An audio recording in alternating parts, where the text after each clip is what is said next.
I don't know what happened, but I wanted to get up off that table and just crawl out of there as fast as I could, because I was in so, you ever been in so much pain during a procedure where you want to physically hurt the doctor? That's how I felt. I'm LQ from Coupled in Culture, where we focus on all things love, leisure, and lifestyle for contemporary couples and socialites who aim to put the life in work-life balance. Today we're going to be talking about a very sensitive topic, but it's very important: IVF. So if you're interested in getting to know why my husband and I have chosen to take this route to have our first baby, stay tuned. Okay, you guys, so like I said, we're going to be talking IVF today. I have my notes here, so you may see me looking down periodically to reference, but I want to break this video down into 5 parts, okay? So I'll be talking about 1, how long it has taken us to get to this point, or how long have we been trying. Number 2, what we have tried. Number 3, why we've chosen IVF. 4, our expectations for the whole process. And number 5, the next steps. So, how long have we been trying? Well, that question is kind of tricky, because we've been trying intentionally for a little bit and then non-intentionally for a little bit. So, we had gotten to the point to where we were really happy where we were. We felt like we were in a good place financially and emotionally, and our relationship was just as strong as ever. So we were ready to have kids, to start pursuing having a child together. At that point, we started not trying, not preventing. So basically not using any birth control and just acting a fool. You know what I'm saying? Not being cautious no more, leaving caution to the wind and doing us. And we did that for a little bit, maybe for a couple of months, and then boom, my baby proposed to me. And at that point, we had chosen to do a destination wedding, so we put the baby making on hold. And the reason we did that is because we didn't really want to, 1, be preparing for a baby and planning a wedding at the same time, and then we didn't want to, knowing that we would be going out of the country and it was the height of the pandemic, it really didn't make sense to continue trying to have a baby and planning a destination wedding. So once the wedding was over, we were ready to start trying again. And at this point, we started getting a little bit more serious about our efforts. So we started doing different things to make sure we were giving ourselves the best. What have we tried? Well, we've tried timed intercourse, where we would have sex during our most fertile time. And the way we were able to determine when our fertile time was, I started really I decided to use Ovulsense. And Ovulsense is basically a sensor that you wear vaginally overnight. It tracks your core temperature as you sleep. In the morning, you remove it, you clean it, of course, and then you download the temps to your phone. It goes into a chart, Ovulsense chart, and then you're able to, it tells you, like, it'll give you like a fertile window, it'll give you an ovulation window, it'll confirm your ovulation and kind of give you more insight into your cycle. I partnered this with Fertility Friend, which is an app, or you can access it on the internet, on the web, that you can input your temps as well. And we still noticed that we were not conceiving. We decided to visit a reproductive endocrinologist, which I'll refer to as the RE. And what they are, what kind of doctor this is like an OBGYN squared, okay? Like, they focus directly on like endocrine issues as they relate to the reproductive process, right? So I happen to have what is called PCOS, and that stands for polycystic ovarian syndrome. A lot of women deal with this, unfortunately, and my heart goes out to all of you, because it's horrible, right? For me, I don't have cysts on my ovaries. However, the version of PCOS that I suffer from is tied to insulin resistance, which makes it very difficult for me to lose weight and very easy for me to gain weight. And because my body is like resistant to insulin, my sugar levels are off, and believe it or not, that is tied to your reproductive system. Who knew, you know? And I know that that is probably one of the reasons that we have had trouble. So getting under this RE, she started doing a lot of tests on both of us, because we needed to determine if our infertility was based on me, based on Brian, or a combination of both of us. So for me, she did a lot of baseline tests. She took my blood. She determined, you know, whether or not I was ovulating or not. And I said I was ovulating. I was ovulating on my own. She also did, like, you know, different sonograms and different things just to look at my uterus, the shape of it, if I had any like polyps or endometriosis or any fibroids and things like that. For Brian, he had to submit a semen sample so that they can do an analysis on his semen, and they were checking for shape, size, motility, the number of them, just to make sure he's producing enough sperm that they are healthy sperm. So on his end, he was good. His semen analysis came back good. So I had to then go for an HSG. Now HSG stands for, I wish I could tell, I don't know how to pronounce it. Hysterogram something. I don't know. Y'all gonna have to Google it because I will butcher the name. But basically it's a test to see if your fallopian tubes are clear or if you have a blockage.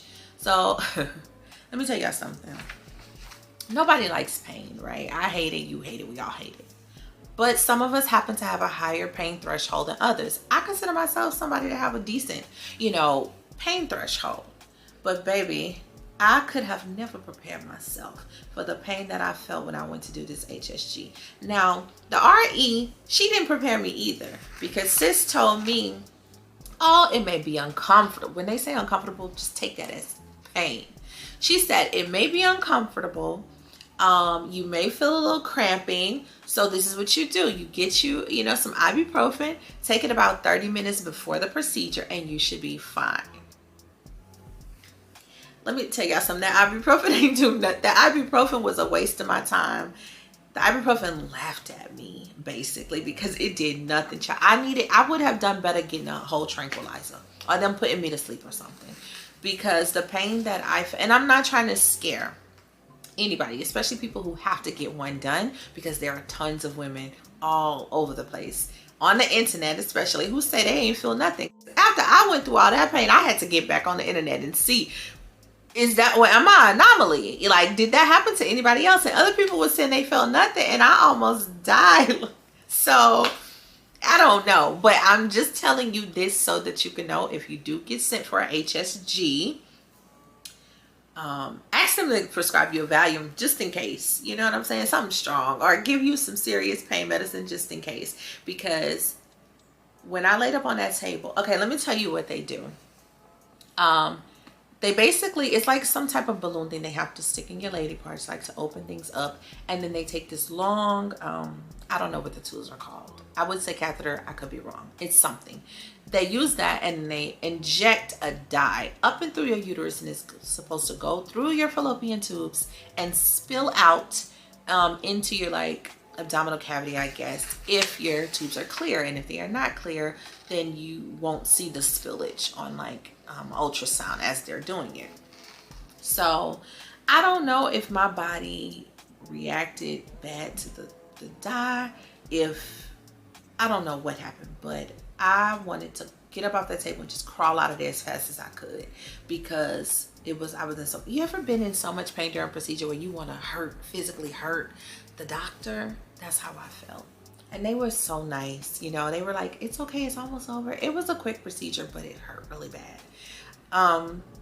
But the results of that said that I did have a blockage. My right fallopian tube had a partial blockage. So my old RE and the new RE that we're under now, we had to use a different fertility doctor. They both said the same thing. It's possible that I do not have any type of like blockage in my tubes. It could be possible that I just spasmed like because of the pain, and that's why the dye didn't go through one of the tubes, because of a spasm. Because they said the blockage appears at the very entrance of the tube, which could very well mean that it was a spasm. But I could see why my body spasmed, because I even told myself, do I even want to have a baby? Because if labor and delivery feels like that, I don't think I'm gonna make it, y'all. I don't know. I'm gonna have to learn how to do hypnosis. But anyway, so we went through all those series of tests. We determined that I possibly have a right tube blockage. Brian's semen is fine. I have PCOS that I'm dealing with, but I do ovulate on my own. Who knows? So all of those reasons that I just named is why we chose IVF. We had all these tests, and we noticed that, I mean, we still don't know exactly what the cause is, because like I said, the tube situation is a maybe. But we did try to do an IUI. IVF was not the first choice for us. We did a lot of timed intercourse, and then I did say, okay, we can do the IUI because the doctor had recommended it. Now, an IUI stands for intrauterine insemination, and that's basically when they take your sperm sample from your partner or your donor. They clean it up. They monitor you through your cycle. You can either have a medicated cycle or non-medicated, which you're using like Clomid or Letrozole. For me, I use Letrozole. And they monitor you. And when they feel like that the follicles are a good healthy size, then they'll typically give you an injection, like an HCG injection, which is the pregnancy hormone. And what that does is it encourages your body to ovulate within a specific time frame, so that they can then schedule the IUI, ideally within that time frame, so that you can conceive. Our first attempt at IUI did not work, because then, based on the monitoring, she noticed that I was producing an egg on my right side, and being that there's a possibility that I have a blockage, I told her, let's just cancel this cycle. It's no point. We'll just try naturally and see what happens. We didn't conceive. So the following cycle, we moved forward with the IUI, and I had to go be monitored daily. I had to leave work and rush over there every day to go get my blood work drawn. And then they had to, measure the follicles. And when they were at a good place, we did the full process. So they take the sperm and they inject it into your uterus. And then the sperm is supposed to then already be where it needs to be to get to those fallopian tubes and get to the egg without having to travel through the vagina, through the cervix, in those harsh conditions. So we did that, and then we waited, and unfortunately that was not successful. So at that point, the doctor's like, okay, well, what do you want to do? Because we can do unlimited IUIs, or we can go to IVF, your choice. I didn't want to do IUIs anymore, and I was not ready for IVF. I was terrified of the whole process. So I said, we're just going to take a step back and continue to try naturally until I figure out what I want to do. Brian was on board. He was like, babe, whatever you choose, I support you. And I appreciate that, So we took a step back. And during that time, like I said, I just started taking supplements, and I felt like we still have not conceived, like even after losing weight and taking the supplements and tracking, and I'm seeing that I'm ovulating. I'm seeing that my temps are good, which shows that my progesterone levels are good, or my estrogen levels are good. I'm noticing that my luteal phase has lengthened, so I don't have the defect anymore. So what is holding us back? This is what I'm asking myself. So I had a conversation with Brian, and I'm like, you know what? I've done all of this, right? And we still have not conceived. Like, I just turned 37 in March. I don't want just one baby, Ideally, I would have 7 kids, but, I'll take 4. But 1, 2, 3, 4, whatever, it doesn't matter. Time is not on my side, So I just feel like I don't have the flexibility that I once had to wait. And when I say that too, like, I think about my choice to wait to have kids, and I'm grateful that I didn't have them when I wasn't ready. I'm grateful that I met the person that I do want to procreate with. I'm grateful that we made sure that we got to a place where we were ready. But I feel like it's so, like, sometimes I feel guilty about that choice, or I feel like I'm being punished for waiting, because now I'm struggling, where we have to think about what our expectations are. So I expect to have success with IVF, but I am trying to mentally and emotionally prepare myself in the event that we do not. I'm terrified of having to inject myself daily. I'm terrified of having to balance like work or, my schedule and make sure I get to the doctor as often as I'm gonna have to go when it's time to start being monitored. And then the side effects of IVF, some people have weight gain, some people have bloating or pain, cramps, because you're like encouraging so many of these follicles to produce eggs at one time. I'm terrified that I may be overstimulated because I have PCOS, and that's a risk. I'm scared of all of that, but I think about this baby that I want, and I think about being able to see this child and hold this child, and knowing how much I love my husband, and then to be able to create a life with him. And that's just like the ultimate expression of love to me, if that's your journey. And I feel like it all will be worth it, so the expectation is that we're going to come out of this, not even just with a baby, but with enough healthy embryos so that when we're ready to conceive again, we works out. Because I know for a lot of very deserving women, it doesn't, or their journey is much longer than they anticipated. My heart goes out to them. So next steps, we already had our consultation, which I'll do a video about that, like what to expect in an IVF consultation. And right now we had to submit like a lot of testing that we had done recently with our primary doctor so that we don't have to repeat the same test. We submitted like Brian's semen analysis results, but because it has been like a year and a half since then, he's going to have to do another one. So he'll have to do another semen analysis. And then once we do that, I have to reach out to them on day 1 of my period so that they can schedule me to come in on day 3 of my period so they can do baseline tests. And then once she looks over those results and his semen analysis results, then we can sit down and we can make a plan of like what we're going to do, what my medications will be, what the timeline will look like. And I'm very excited.